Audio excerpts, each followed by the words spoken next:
Hello, everybody. We're here on the Art of Podcast with Bree. Here in the series of 365 Days of Blackness, where we highlight local people that are making a difference in the community, artists, and people that are entrepreneurs, and people that are just trying to do well for all of us. And I'm here with Bree from Nomadic, Fete, and she's here to just speak about her business and what she does. So Bree, we'll start it off with you. Hello.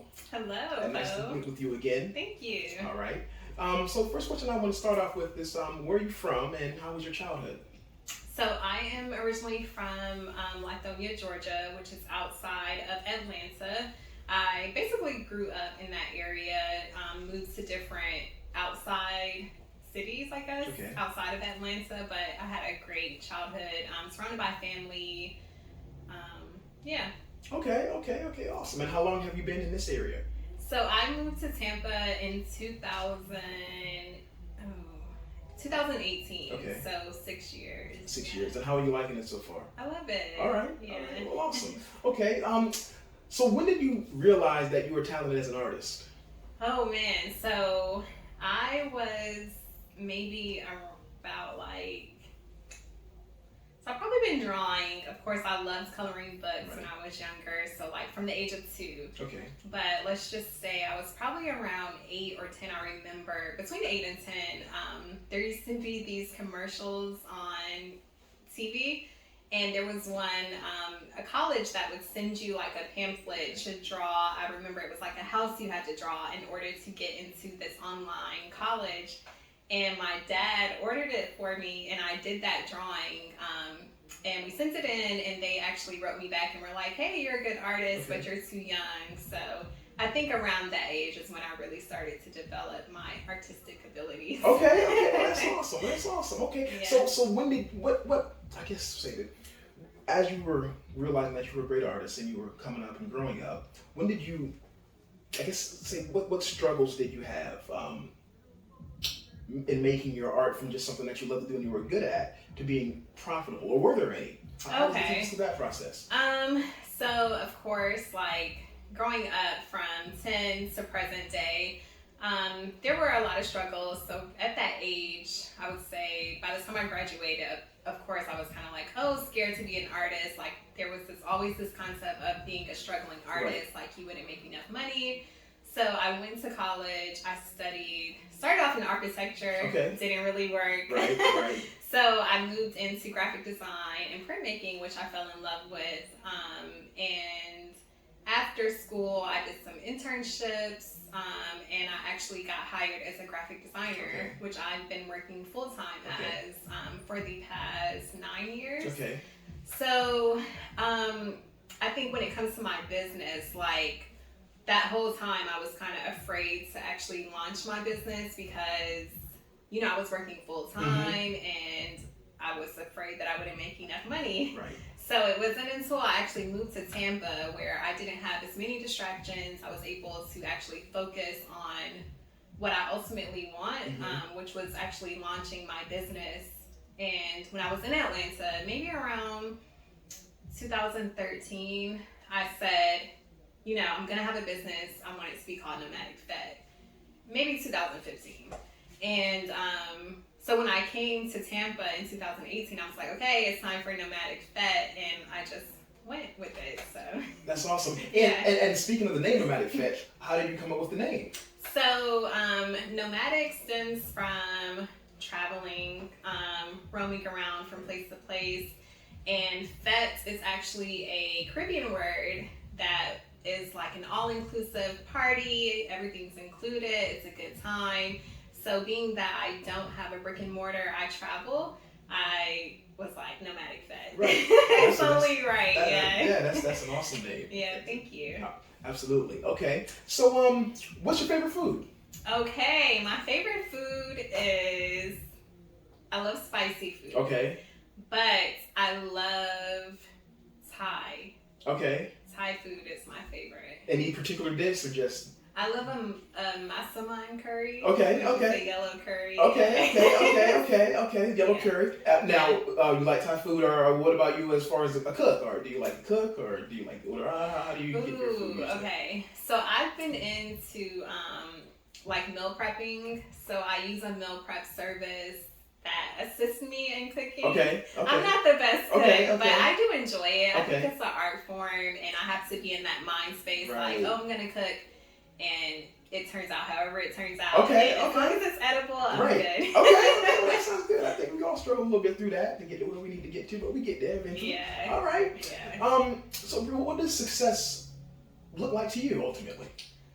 Ooh, ultimately, I feel like success is being able to do what you love doing. I think that there's different stages of success. So for me, I feel successful currently because I actually launched my business. Yeah. I love it. I love servicing the community, the people that I meet. So, I mean, I feel successful. I do always have my eyes set on like the next level. So there's levels to success for me. That's a wonderful answer. I'm with you 100% on that. That was awesome. Okay. If you could have one superpower, what would it be? Ooh, superpower. Oh my gosh. We are really getting to know today. Yeah. To a degree. Let's see. If I could have a superpower, I would like to, what is it? Teleport? Oh. Yeah, I want to be able to go anywhere at any time. Like, oh, I want to go to, where do I want to go? Anywhere. Right. And just go, like, simple. It could be anything like, I need to go to the store. You're at the store. That is amazing because that would be my superpower too. Really? Absolutely the best superpower. Absolutely the best superpower. Okay, awesome. We're together on that one. So with that being said, if you could live anywhere for a year, money is not an issue. It can be anywhere and for a whole year. And what would it be? Man, I haven't thought about that. I would have loved to live on an island.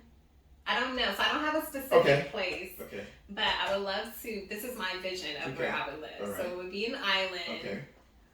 Of course, by the water. Right. And I would live in like a beautiful hut. Okay. Yeah, and I would just make art all day. Okay. Yeah. All right, that's beautiful. But there would also be like good food around. Okay. Local, I would need like some entertainment, some music, right. things like that. Okay. Yeah. And it would just be for a year. You would come back to civilization. Yeah. Or create a new civilization. Yeah. Where, secluded hut. Okay. So what does your culture mean to you? What does my culture mean to me? It means everything to me. I think growing up in Atlanta being like the Black Mecca, a lot of creativity stems through there. I can definitely say that a lot of creative people have always surrounded me. I think that,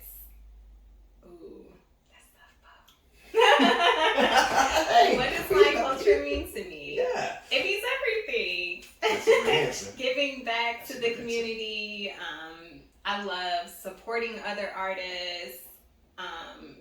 Just like encouraging others to use their creativity. A lot of times people don't really understand what it means to be a creative, and that's just like existing, doing anything. Right.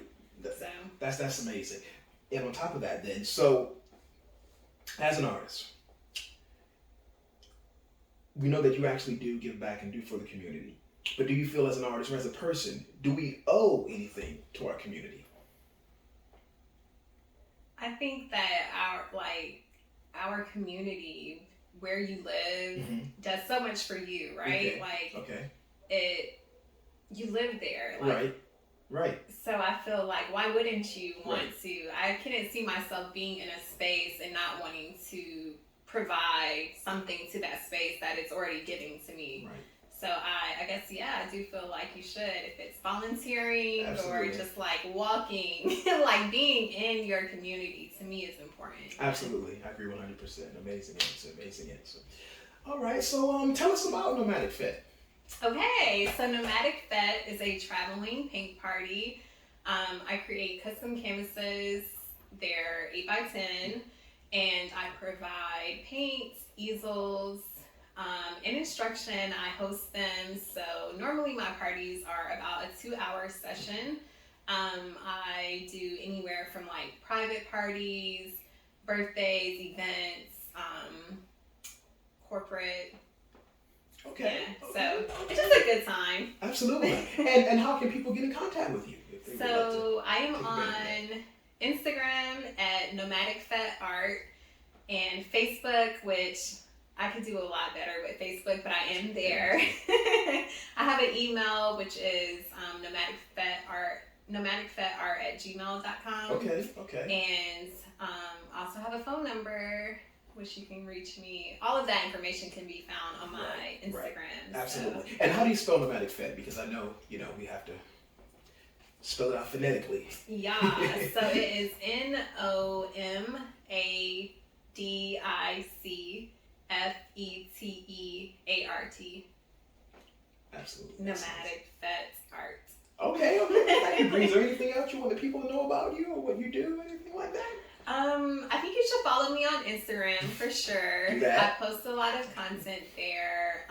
And definitely, like, if you see me out or anywhere, I'm very approachable. I love doing what I do. And whenever you need a sip and paint party or anything creative, hit me up. Well, people definitely will. This has been a pleasure for me to interview Bree. And I thank you all for tuning in to 365 Days of Blackness. We out. We out.